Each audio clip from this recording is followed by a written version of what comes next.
Lecture du livre Patriarches et prophètes d'Ellen White. Chapitre 66. La mort de Saul. La guerre éclata de nouveau entre Israël et les Philistins.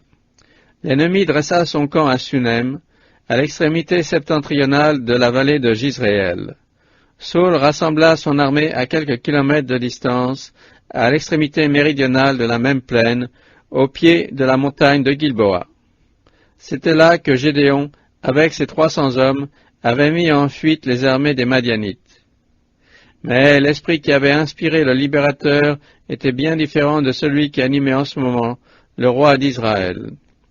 Gédéon était allé à l'assaut plein de foi au puissant de Jacob, tandis que Saul se sentait abandonné de Dieu, seul et sans défense. À la vue du camp des Philistins, il eut peur et son cœur fut très agité. Il apprit que David était avec les Philistins, et il s'attendait à voir le fils d'Isaïe saisir cette occasion pour tirer vengeance des maux qu'il avait soufferts de sa part. Sa détresse était inexprimable. La folle jalousie qu'il avait si longtemps lancée à la poursuite de l'élu de Dieu avait entraîné Israël dans ce péril extrême. Il ne pensait qu'à la mort de David, et il avait négligé la sécurité de son royaume. Les Philistins en avaient profité pour pénétrer jusqu'au centre même du pays. L'esprit des ténèbres avait, d'un côté, poussé Saul à mobiliser toutes ses forces contre David, et de l'autre, il avait inspiré ce projet d'invasion aux Philistins. Qui dira combien de fois cet astucieux adversaire utilise encore la même tactique?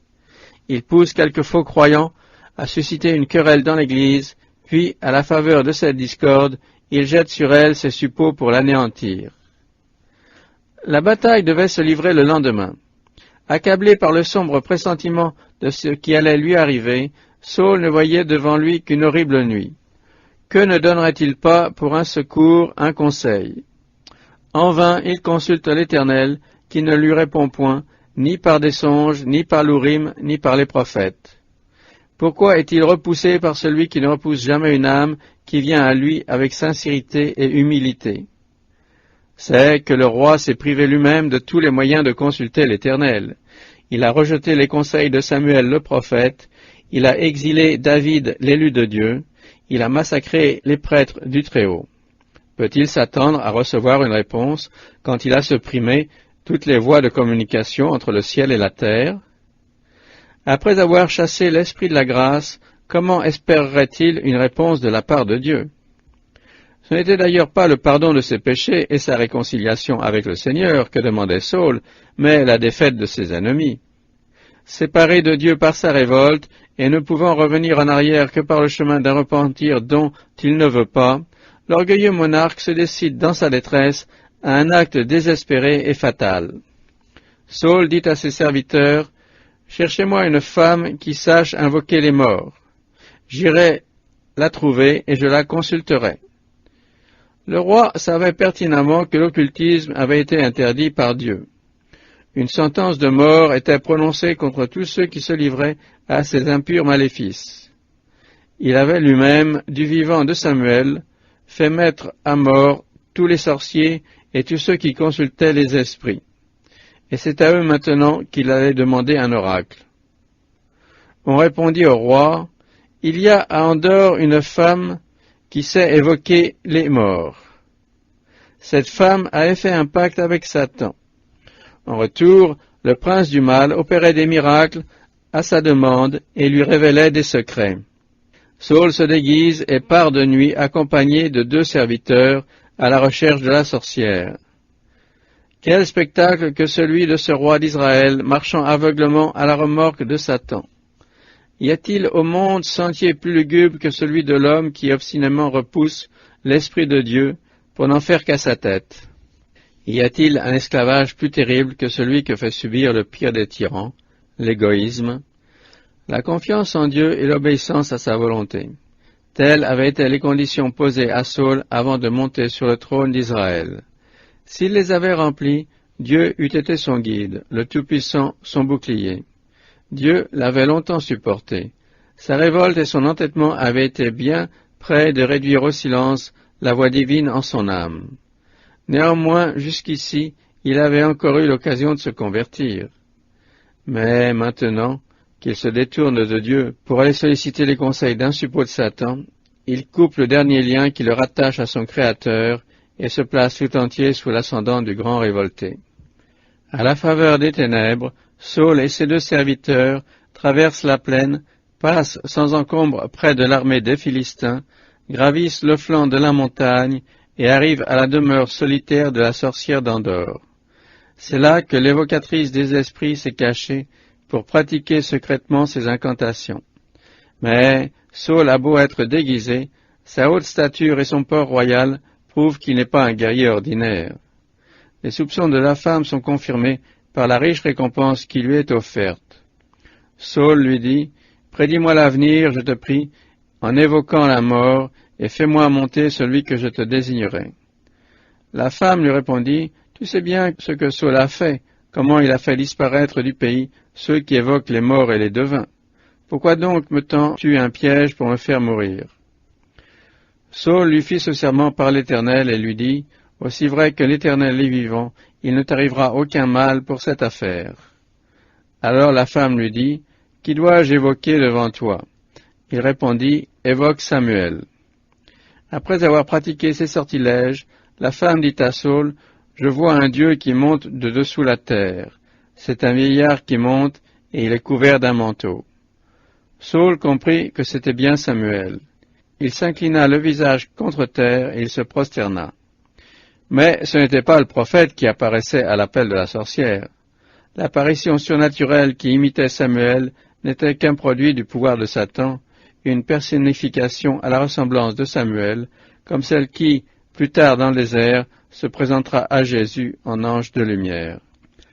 Quand la sorcière vit Samuel, elle poussa un grand cri et elle dit à Saul, « Pourquoi m'as-tu trompé? Tu es Saul. » Le premier soin de l'esprit personnifiant Samuel avait donc été d'avertir l'évocatrice de l'identité de son visiteur.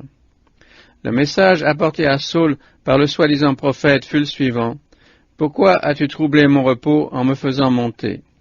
Saul répondit, « Je suis dans une grande détresse, car les Philistins me font la guerre, et Dieu s'est retiré de moi. Il ne me répond plus, ni par les prophètes, ni par les songes. Je t'ai donc fait appeler pour que tu me fasses connaître ce que je dois faire. » Tandis que Samuel vivait, Saul avait méprisé ses conseils et s'était offensé de ses réprimandes. Mais à cette heure de détresse et de calamité, il met son dernier espoir dans les directives du prophète. Hélas, au lieu d'entrer en communication avec le ciel, il s'est adressé à un messager de l'enfer. Saul s'était complètement livré à Satan. Celui-ci, dont le seul plaisir est de semer le malheur et le crime, va en profiter pour accabler le malheureux roi. Voici la réponse du prétendu Samuel. « Pourquoi me consultes-tu, puisque l'Éternel s'est retiré de toi, et qu'il est devenu ton ennemi? L'Éternel agit comme il l'a annoncé par ma bouche. L'Éternel arrache de tes mains ton royaume, et il le donne à un autre, à David. Tu n'as pas obéi à la voix de l'Éternel, et tu n'as pas fait sentir à Amalek l'ardeur de son courroux. Voilà pourquoi l'Éternel te traite de cette manière aujourd'hui, et même l'Éternel livrera Israël avec toi aux mains des Philistins. » L'œuvre du tentateur consiste à excuser le péché, à rendre attrayant le sentier du mal, et l'homme sourd aux avertissements du Seigneur. Durant des années, séduit par ce régime, Saul avait méprisé les réprimandes de Samuel. Maintenant, Satan change brusquement de tactique. Pour plonger dans le désespoir le roi affolé, il dresse devant lui toute l'énormité de son péché et l'impossibilité du pardon. C'était le meilleur moyen de l'écraser et de le pousser au suicide.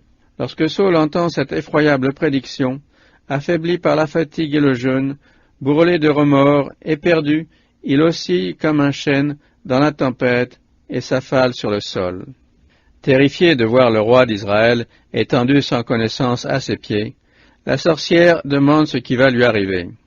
Elle le supplie de se relever et de prendre quelque nourriture, en lui rappelant qu'elle a exposé sa vie pour le satisfaire. Les serviteurs de Saul s'étant joints à ses instances, il cède enfin, et la femme place devant lui le veau gras et des pains sans levain préparés à la hâte. Quelle scène! Quelques heures avant d'affronter la mort, l'homme que Dieu a oint roi sur Israël prend son repas en face d'une sorcière dans un antre lugubre où viennent de retentir, comme sorties des enfers, les plus sinistres prédictions. Avant le point du jour, Saul et ses serviteurs sont de retour au camp pour se préparer au combat. En consultant l'esprit des ténèbres, Saul a consommé sa perte. Accablé par le désespoir, comment va-t-il pouvoir inspirer du courage à son armée? Séparé du ciel, comment inviter Israël à regarder à Dieu, la source de tout secours? La prédiction fatale va elle-même concourir à son accomplissement. Dans la plaine de Sunem et sur les pentes de Gilboa, s'engage bientôt entre l'armée d'Israël et les hordes philistines une mêlée sanglante.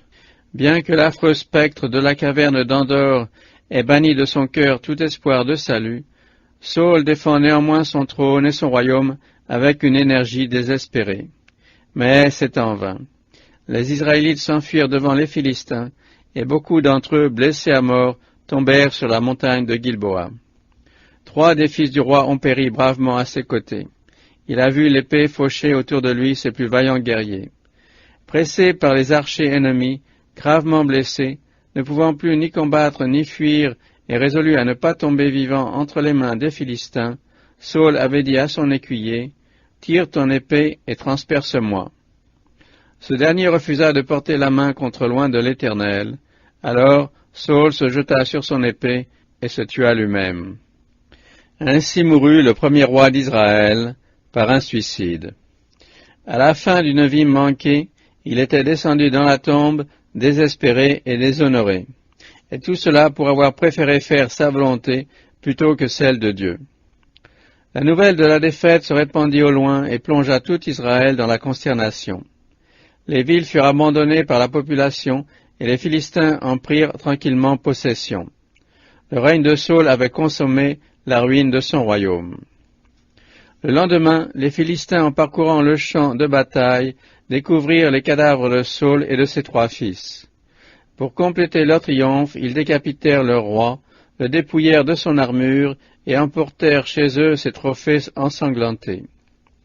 Ils déposèrent les armes de Saul dans le temple d'Astarté et attachèrent son corps à la muraille de Beth-San, près de Gilboa, non loin du Jourdain. Ils firent de même pour les cadavres de ses fils, qui, suspendus par des chaînes, allaient être dévorés par les oiseaux de proie. Les courageux habitants de Jabès de Galaad, se rappelant comment, en des années plus heureuses, Saul avait délivré leur ville, donnèrent à ces corps pantelants une honorable sépulture. Ils traversèrent le Jourdain de nuit, enlevèrent de la muraille de Beth-San les cadavres de Saul et de ses fils, et revinrent à Jabès où ils les brûlèrent. Puis ils prirent leurs cendres, les ensevelirent sous le tamari qui est près de Jabès, et jeûnèrent pendant 7 jours.